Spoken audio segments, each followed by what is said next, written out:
চোরে থাবায় এবার পড়ল শান্তির বাজার মহকুমার মডেল বালিকা বিদ্যালয় ও বয়েজ হায়ার সেকেন্ডারি স্কুলে।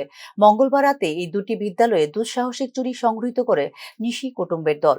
শান্তির বাজার বালিকা বিদ্যালয় এর অফিস কক্ষের আলমারির তালা ভেঙে ছাত্রীদের ফর্ম ফিল আপের প্রায় 55,000 টাকা ও শান্তির বাজার বয়েজ হায়ার সেকেন্ডারি বিদ্যালয় থেকেও বিভিন্ন সামগ্রী চুরি হয়ে যায় বলে অভিযোগ বিদ্যালয় কর্তৃপক্ষের।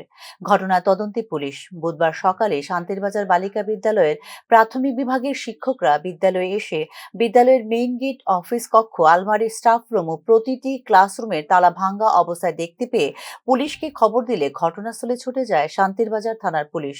অবাক করার বিষয় হলো, বিদ্যালয়ের অফিস কক্ষে থাকা কম্পিউটার, ল্যাপটপ সহ বিভিন্ন গুরুত্বপূর্ণ সামগ্রী থাকা সত্ত্বেও নিশি কুটুম্বের দল আলমারির তালা ভেঙে নিয়ে যায় বালিকা বিদ্যালয়ের ছাত্রীদের ফর্ম ফিল আপের সংগ্রহ করা প্রায় 55,000 টাকা।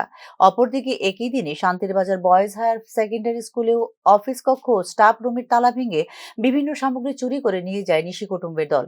শান্তির বাজারের জনবহুল এলাকায় এই বিদ্যালয় দুটিতে একই দিনে এই ধরনের দুঃসাহসিক চুরির ঘটনাকে কেন্দ্র করে জনমনে বিভ্রান্তির সৃষ্টি হয়েছে। তবে এই চুরি কাণ্ডের পেছনে কার হাত রয়েছে তা খতিয়ে দেখতে তদন্তে নেমেছে শান্তির বাজার থানার পুলিশ।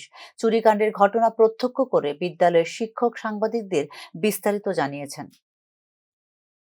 সকালবেলা যখন আমাদের প্রাতঃবিভাগের শিক্ষকরা বিদ্যালয়ে আসেন, তখন দেখতে পান বিদ্যালয়ের মেইন গেটের পাশে আমাদের যে ছোট গেটটা রয়েছে সেই গেটের তালা ভাঙা। তারপর স্যাররা ভেতরে ঢুকে দেখতে পান আমাদের বিদ্যালয়ের প্রধান শিক্ষিকার কক্ষ, আমাদের অফিস কক্ষ, প্রাতঃবিভাগের অফিস কক্ষ এবং আমাদের বিদ্যালয়ের স্টাফ রুমের প্রত্যেকটা দরজার তালা ভাঙা।